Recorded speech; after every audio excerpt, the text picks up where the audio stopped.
الحمد لله نحمده ونستعينه ونستغفره ونؤمن به ونتوكل عليه ونعوذ بالله من شرور أنفسنا ومن سيئات أعمالنا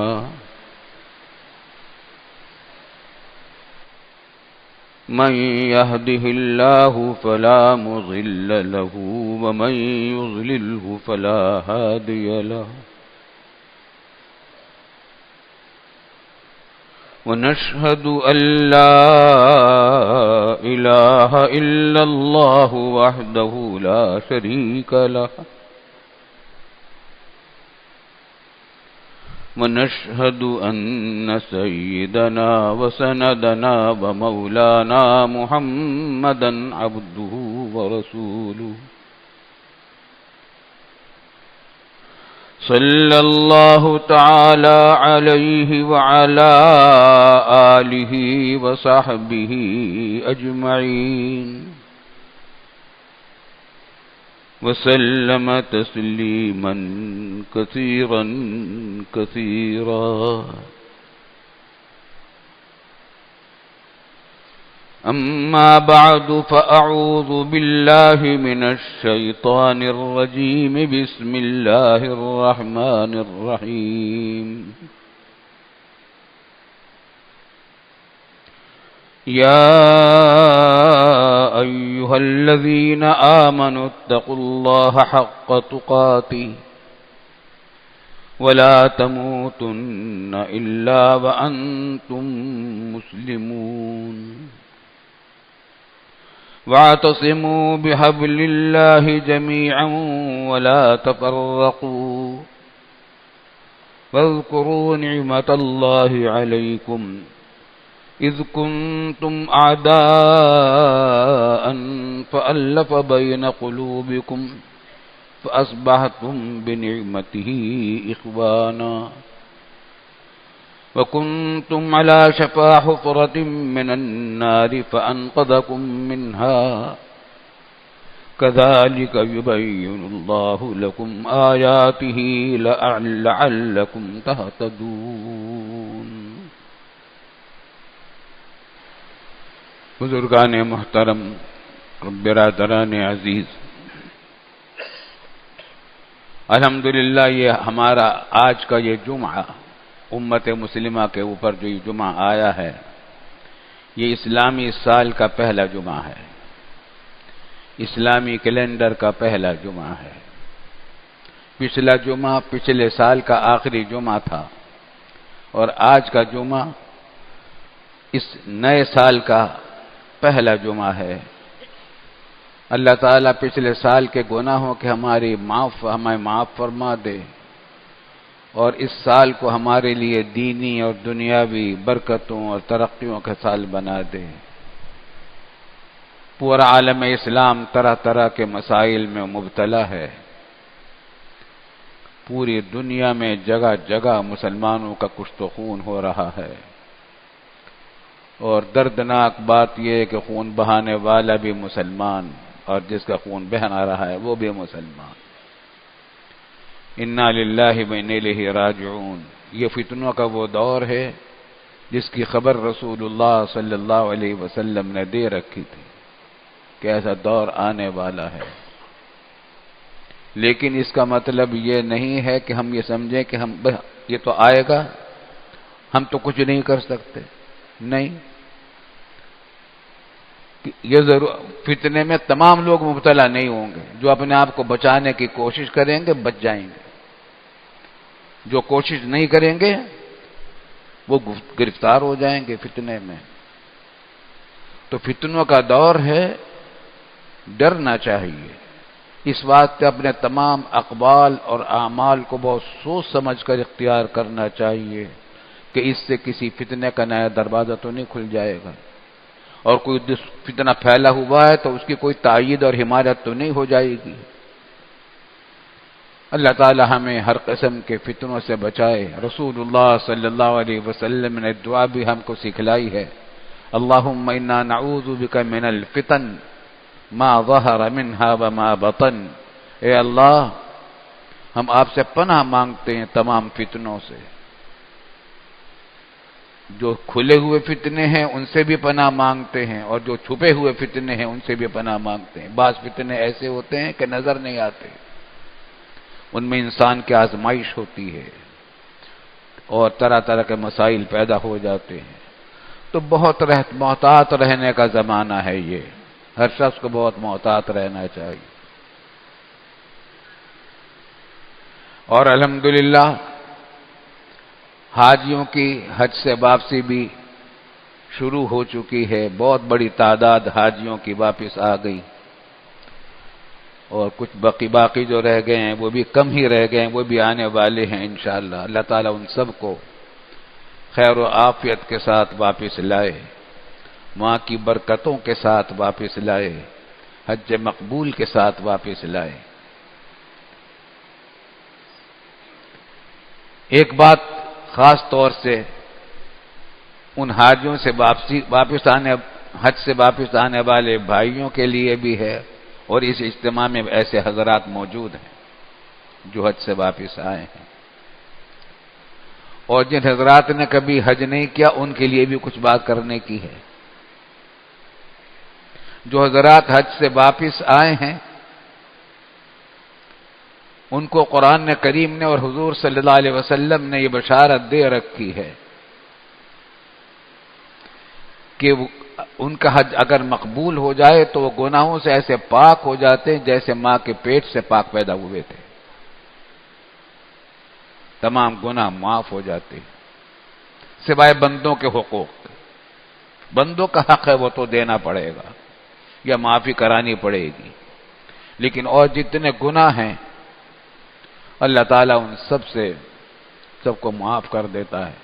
کسی کی ذمہ نمازیں روزے رہ گئے ہیں تو قضا کرنے کا جو گناہ ہوا تھا وہ تو معاف ہو جائے گا، مؤخر کرنے کا جو گناہ ہوا تھا معاف ہو جائے گا، وقت پر نماز نہیں پڑھی، رمضان میں روزے نہیں رکھے، لیکن وہ روزے اور نمازیں تو پڑھنی پڑیں گی، وہ فریضے ہیں، لیکن تاخیر کا گناہ معاف ہو جائے گا، اور سارے گناہ معاف ہو جاتے ہیں بندوں کے حقوق کے علاوہ۔ اس واسطے اس کا اہتمام کرنا چاہیے کہ اب کپڑے دھلے ہیں، نئے نئے کپڑے ہیں، دھلے ہوئے پاک، جسم پاک ہے آپ کا۔ آپ کی مثال اس وقت ایسی ہے جیسے کوئی نئے دھلے ہوئے کپڑے، صاف کپڑے پہن کر آیا ہے، تو جب آدمی صاف کپڑے پہن کر آتا ہے تو احتیاط کرتا ہے کہ اس میں کوئی چھوٹا سا بھی دھبا نہ لگ جائے، بلکہ صاف کپڑوں پر اگر دھبا لگے تو وہ نظر بھی زیادہ آتا ہے،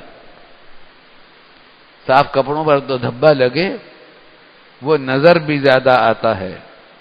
اس واسطے ابھی اللہ تعالیٰ نے پاک کیا ہے، صاف کیا ہے گناہوں سے، اہتمام کریں کہ جن گناہوں سے وہاں بچتے رہے یہاں بھی ان سے بچتے رہیں، فرائض کی ادائیگی میں، نماز میں، لوگوں کے ساتھ میل جول میں، کاروبار میں، اخلاق میں، ملنے جلنے میں، جن چیزوں کا احتیاط آپ کی احتیاط وہاں کرتے رہے یہاں بھی کریں۔ لڑائی جھگڑے کی ممانعت وہاں خاص طور سے تھی، قرآن کریم نے فرمایا تھا بلا جدال فی الحج، کہ جھگڑا نہیں ہونا چاہیے حج کے اندر، تو جھگڑے کی ہر بات سے بھی بچے، جس سے بھی ذرا جھگڑا پیدا ہو ایسی بات یہ زبان سے نہ نکالیں، بیوی بچوں کے ساتھ بھی، پڑوسیوں کے ساتھ بھی، رشتہ داروں کے ساتھ بھی، دوستوں کے ساتھ بھی، بلکہ دشمنوں کے ساتھ بھی سخت کلامی نہ کریں، اپنے آپ کو بچا کر رکھیں۔ اور بچنے کا راستہ یہ ہے کہ دیندار لوگوں کے ساتھ مل جل کر رہیں، جتنا دیندار لوگوں کے ساتھ مل جل کر رہیں گے گناہوں سے بچنا اتنا ہی آسان ہو جائے گا۔ قرآن نے کہا یا ایھا الذین آمنوا اتقوا اللہ وکونوا مع الصادقین، اے ایمان والو ڈرو اللہ سے، گناہوں سے بچو۔ حکم بڑا مشکل ہے، گناہوں سے بچنا بڑا مشکل ہے، آنکھوں کو گناہوں سے بچانا، کانوں کو گناہوں سے بچانا، زبان کو گناہوں سے بچانا، ہاتھوں کو گناہوں سے بچانا، پاؤں کو گناہوں سے بچانا، دل کو گناہوں سے بچانا، ہر طرف گناہوں کے اسباب ہیں، ان سب سے بچا کر رہنا آسان نہیں ہے، لیکن قرآن کی عادت ہے کہ جب کوئی مشکل حکم دیتا ہے تو اس کی آسانی کا راستہ بھی ساتھ ساتھ بتاتا ہے۔ تو حکم دیا کہ بچ کر گناہوں سے بچو، اے یا ایھا الذین آمنوا اتقوا اللہ، اے ایمان والو ڈرو اللہ سے، یعنی گناہوں سے بچو۔ مشکل کام تھا، آگے آسان کرنے کا طریقہ بتا دیا کہ وَكُونُوا مَعَ الصَّادِقِينَ، نیک لوگوں کے ساتھ رہو۔ نیک لوگوں کے ساتھ رہو گے تو بہت سارے گناہوں سے خود بخود بچ جاؤ گے۔ اب دیکھیے آپ یہاں بیٹھے ہوئے ہیں، یہاں بیٹھ کر اگر کوئی گناہ کرنا بھی چاہے تو آسان نہیں ہے، کیونکہ نیک لوگوں کے ساتھ بیٹھے ہیں۔ گھر میں اگر نیک ماحول ہوگا تو وہاں بھی گناہ کرنا آسان نہیں ہوگا۔ دوستوں کے ساتھ دوست بھی اگر نیک لوگ ہوں گے وہاں گناہ کرنا آسان نہیں ہوگا، تو گناہ کرنا مشکل ہو جائے گا، نیکی کرنا آسان ہو جائے گا۔ اس کا اہتمام کریں ہمارے وہ بھائی جو حج کر کے آئے ہیں، اللہ تعالیٰ ان کے حج کو مبارک کرے، حج مقبول، اللہ تعالیٰ ان کے حجوں کو قبول فرمائے۔ اور حج مقبول کی ایک علامت یہ ہے کہ اس کی دینی حالت بہتر ہو جاتی ہے بنسبت پہلے۔ جو حج کر کے آتا ہے اور اللہ تعالیٰ اس کے حج کو قبول فرما لیتا ہے تو اس کی دینی حالت پہلے سے بہتر ہو جاتی ہے، اخلاق میں، نماز میں، عبادتوں میں، نیک کاموں میں، گناہوں سے بچنے میں نسبتاً فرق پڑ جاتا ہے اس انسان کی زندگی میں۔ تو اس کا بھی جائزہ لیں کہ ہمارے اعمال میں تبدیلی آئی ہے، نہیں آئی؟ نہیں آئی ہے تو فکر کریں، توبہ کریں، استغفار کریں، اور کوشش کریں کہ کوئی تلافی اگر کوئی غلطی ہوئی ہے تو تلافی کریں۔ اب بھی تلافی ہو سکتی ہے، وہاں سے آنے کے بعد بھی تلافی ہو سکتی ہے، اس کی کوشش کریں، اللہ تعالیٰ توفیق دے۔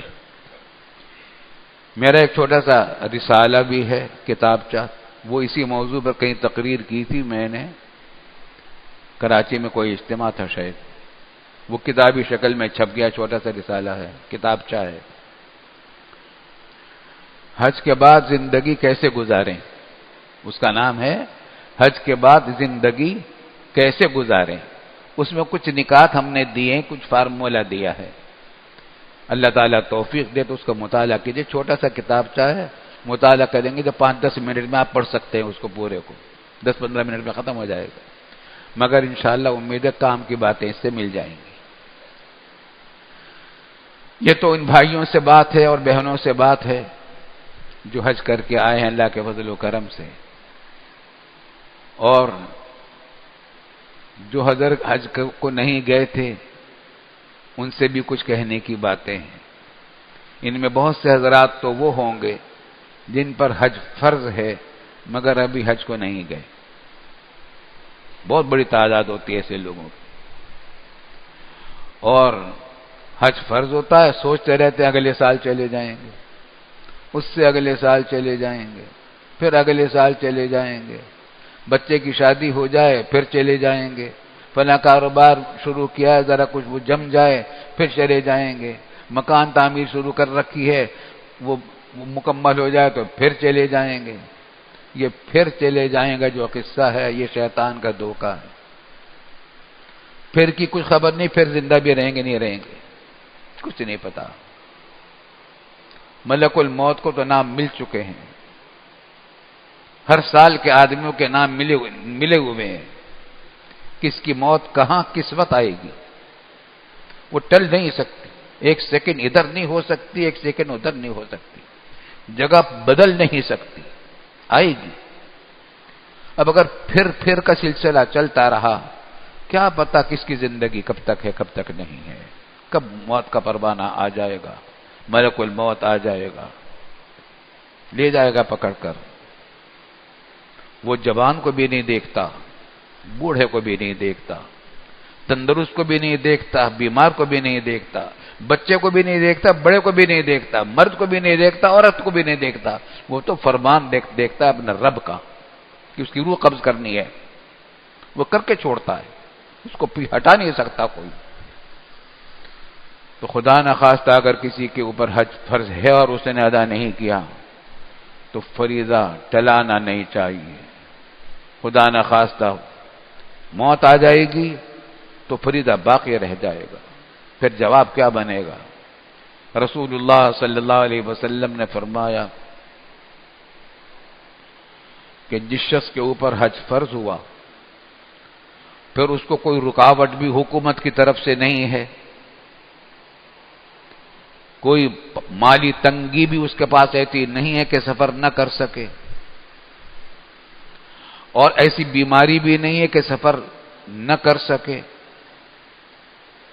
پھر بھی اس نے حج کیے بغیر اگر مر گیا تو فَلْيَمُتْ إِنْ شَاءَ يَهُودِيًّا وَإِنْ شَاءَ نَصْرَانِيًّا، تو وہ مر جائے، چاہے یہودی ہو کر مرے چاہے نصرانی ہو کر مرے، اللہ کو پرواہ نہیں ہے، ایسے مسلمان کی پرواہ نہیں اللہ تعالیٰ کو، جس کو رکاوٹ بھی کبھی درجے کی رکاوٹ بھی نہیں تھی، کچھ نہ کچھ رکاوٹیں تو ہوتی ہیں، شدید قسم کی رکاوٹ اگر نہیں تھی، حکومت نے اجازت نہیں دے رکھی، نہیں جا سکتے، مجبوری ہے، اگلے سال جائیں گے، بیماری ہیں سخت، سفر نہیں کر سکتے، اپنا کام خود نہیں کر سکتے، بالکل سخت بیماری آ گئی ہے، ڈاکٹر بھی کہہ رہے ہیں کہ آپ صبر کا تحمل آپ کے اندر نہیں ہے، ٹھیک ہے مجبوری ہے، خدا نخواستہ پیسے ابھی تک اتنے نہیں ہیں کبھی کہ جس میں حج کر سکیں، تو مجبوری ہے، جب یہ تینوں مجبوریاں نہ ہوں پھر بھی اگر کوئی حج نہیں کرتا تو سخت بات کہی ہے رحمت للعالمین صلی اللہ علیہ وسلم نے کہ ایسا آدمی مرے گا اگر حج کو کیے بغیر تو چاہے وہ یہودی ہو کر مرے یا نصرانی ہو کر مرے، اللہ کو پرواہ نہیں ہے اس کی، اللہ کو ایسے مسلمانوں کی ضرورت نہیں ہے، ضرورت تو کسی کی بھی نہیں ہے، اللہ پناہ میں رکھے۔ اس واسطے میری درخواست ہے، فقہاء نے لکھا ہے کہ جس پر حج فرض ہو جائے تو اس میں تاخیر کرنا جائز نہیں ہے، کسی عذر کے بغیر تاخیر کرنا جائز نہیں۔ بہت سے لوگ سمجھتے ہیں بھائی چلو اگلے سال کر لیں گے، اگلے سال کر تو لیں گے مگر مؤخر کرنے کا گناہ ہوگا۔ اگر آپ اس سال کر سکتے تھے اور پھر آپ نے ٹلا دیا تو ٹلانے کے بعد آپ نے حج کر بھی لیا تو مؤخر کرنے کا گناہ ہوگا کہ آپ نے تاخیر سے کیا ہوگا۔ تو اس کے اندر جلدی کرنی ضروری ہے حج کی۔ اللہ تعالیٰ سب کو توفیق دے، اللہ تعالیٰ سب کو توفیق دے۔ اور ہمارا تجربہ اور مشاہدہ یہ ہے کہ جب ارادہ کوئی کر لیتا ہے حج کا تو پھر اللہ تعالیٰ اس کا حج کرا ہی دیتے ہیں، ناکام نہیں کرتے۔ صرف ارادے سے کام نہیں چلتا، کوشش شروع کرے، کوشش شروع کرے۔ میں ایک واقعہ ہر سال سنا دیتا ہوں اپنے بھائیوں کو، اور بہت سے لوگوں کو اس سے فائدہ ہوا اور اللہ تعالیٰ نے ان کے حج کروا دیے۔ میرا بھی حج اسی طریقے سے اللہ نے کروایا تھا۔ ہمارے والد صاحب رحمۃ اللہ علیہ مفتی اعظم پاکستان، بڑے جلیل القدر ولی اللہ، عالم اور فقیہ، تو حج کر کے آئے یا عمرہ کر کے آئے تھے۔ ہم نے ایک زیارت ہی، ہم گئے ہی نہیں تھے کبھی، شادی نئی نئی ہوئی بھی تھی، شادی نئے نئے فاروق التحصیل ہوئے تھے دارالعلوم سے۔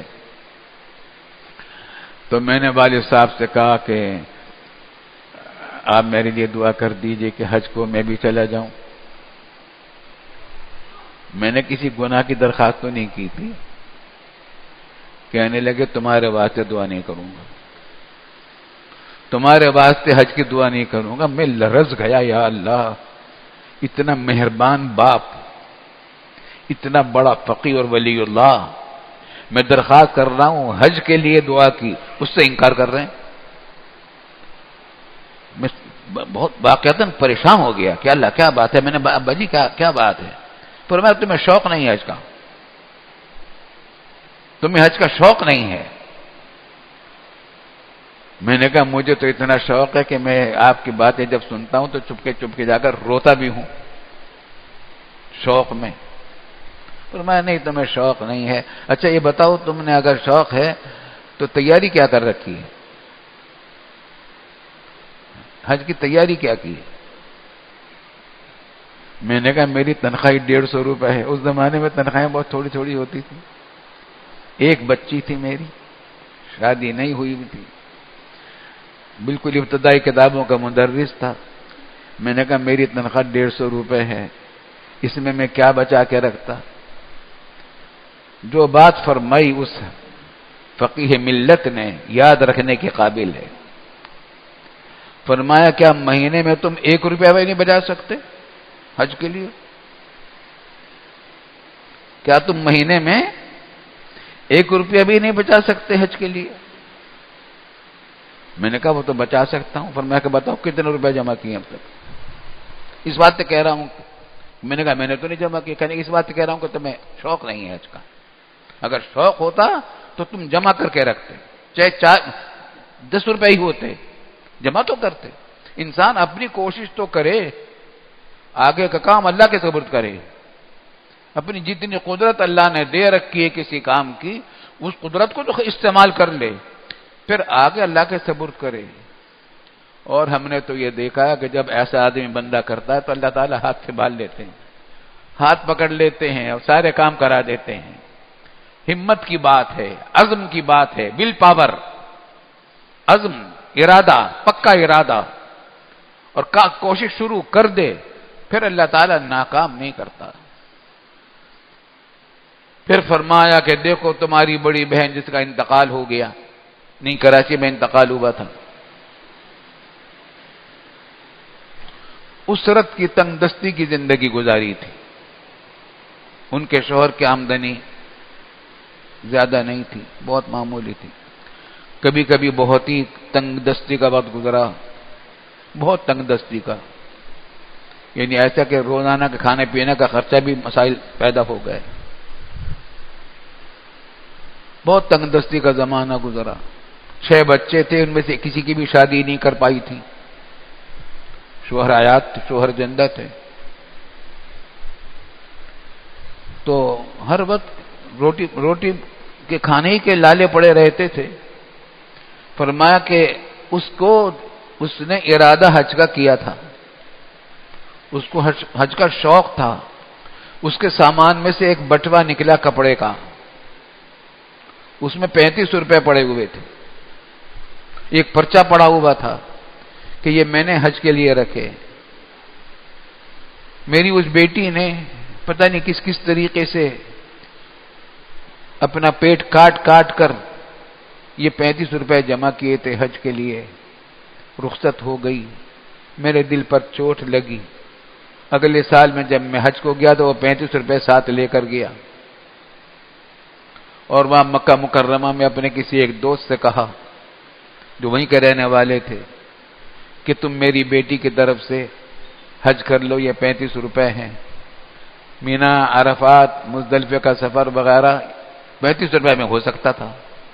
چنانچہ فرماتے ہیں کہ میں نے اس سے حج کرا دیا، تمہاری بہن کا، تمہاری اس مرحوم بہن کا حج اللہ نے کروا دیا، اس بات سے کہ اس کا ارادہ تھا۔ مجھے تو ایسا یاد پڑتا ہے کہ یہ بھی فرمایا تھا کہ جب پھر میں اس حج میں نے دیکھا کہ وہ صحیح کرتے نظر آئی مجھے، صفا اور مروہ کے درمیان صحیح کرتے ہوئے میں نے اس کو دیکھا۔ تو اللہ تعالیٰ کے محنت کرنے والوں اور کوشش کرنے والوں کو مایوس نہیں کرتا، وہ تو رحمت للعالمین ہے، ماں باپ سے زیادہ مہربان ہے۔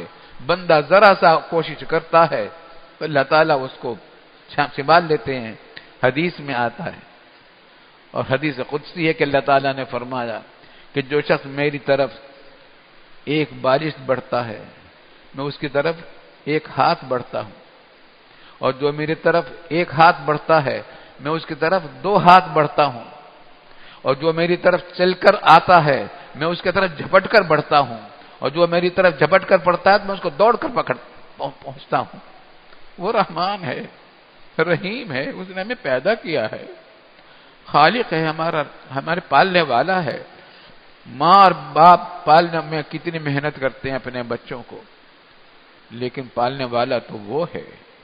کس طریقے سے انہوں نے ماں کی چھاتی میں دودھ اتارا تھا ہمارے لیے، اندازہ تو کریں۔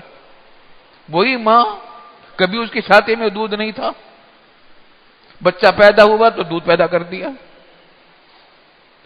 یہ کیسی شان ربوبیت ہے اللہ رب العالمین کے، رب ہے، وہ پالنے والا ہے۔ تو وہ تو اشارہ چاہتا ہے بندے کا کہ ذرا سا تو آگے بڑھ، تو میں سنبھال لوں گا تجھ کو۔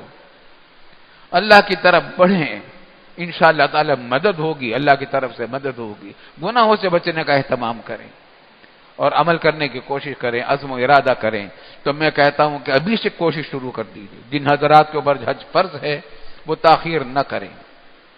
زندگی کے سارے مسائل تو چلتے ہی رہیں گے، مکان بھی بنتے رہیں گے، کاروبار بھی چلتے رہیں گے، بچوں کی شادیاں بھی ہوتی رہیں گی، یہ کبھی ختم نہیں ہوں گی، ان کو تو روک کر ہی جانا پڑے گا۔ جب موت آئے گی چھبی تو سب کو چھوڑ کر جانا پڑے گا۔ تو اس دنیا کے دھندے کبھی ختم نہیں ہوتے، کبھی ختم نہیں ہوتے، مرنے سے پہلے ختم نہیں ہوتے۔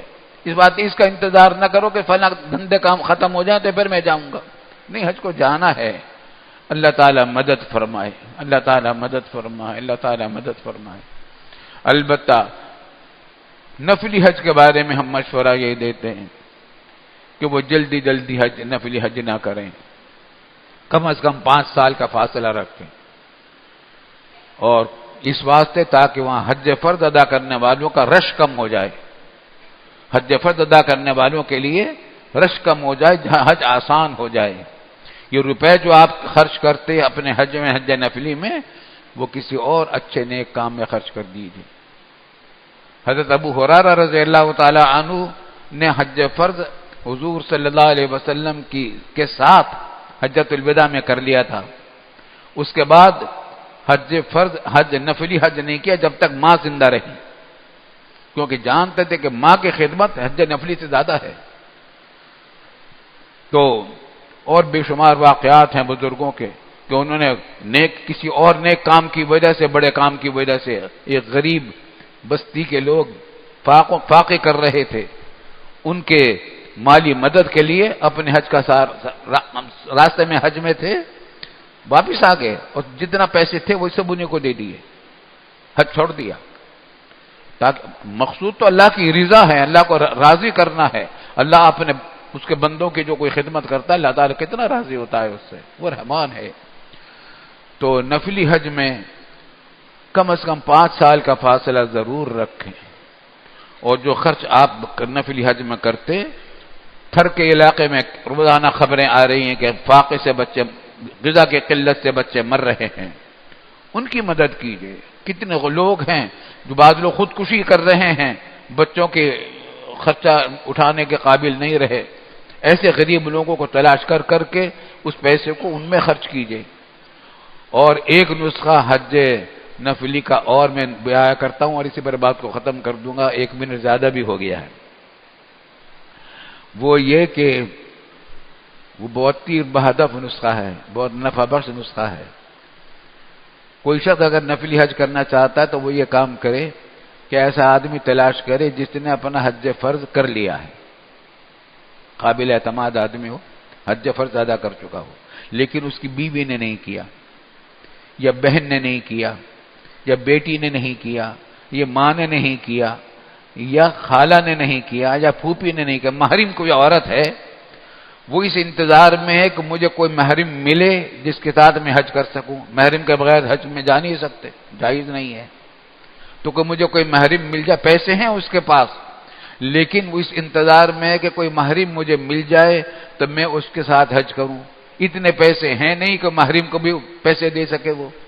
ایسے محرم مرد کو تلاش کر لیجئے جتنا اپنا حج فرض ادا کر لیا ہے، اس سے کہہ دو کہ تم میری طرف سے نفلی حج بدل کر لو، نفلی حج کر لو، میری طرف سے کر لو، حج میرا ہوگا، عمل تمہارا ہوگا، ثواب دونوں کو برابر ملے گا، تمہیں بھی حج کا ثواب ملے گا، مجھے بھی حج کا ثواب ملے گا، بلکہ یہ 2 حج کا ثواب تو یہ ہو گئے، وہ جو حج کرے گا اس کا ثواب بھی اس کو ملے گا دینے والے کو، کیونکہ جو شخص ذریعہ بنتا ہے کسی کے نیک عمل کا، اس کو بھی اتنا ہی ثواب ملتا ہے جتنا عمل کرنے والے کا۔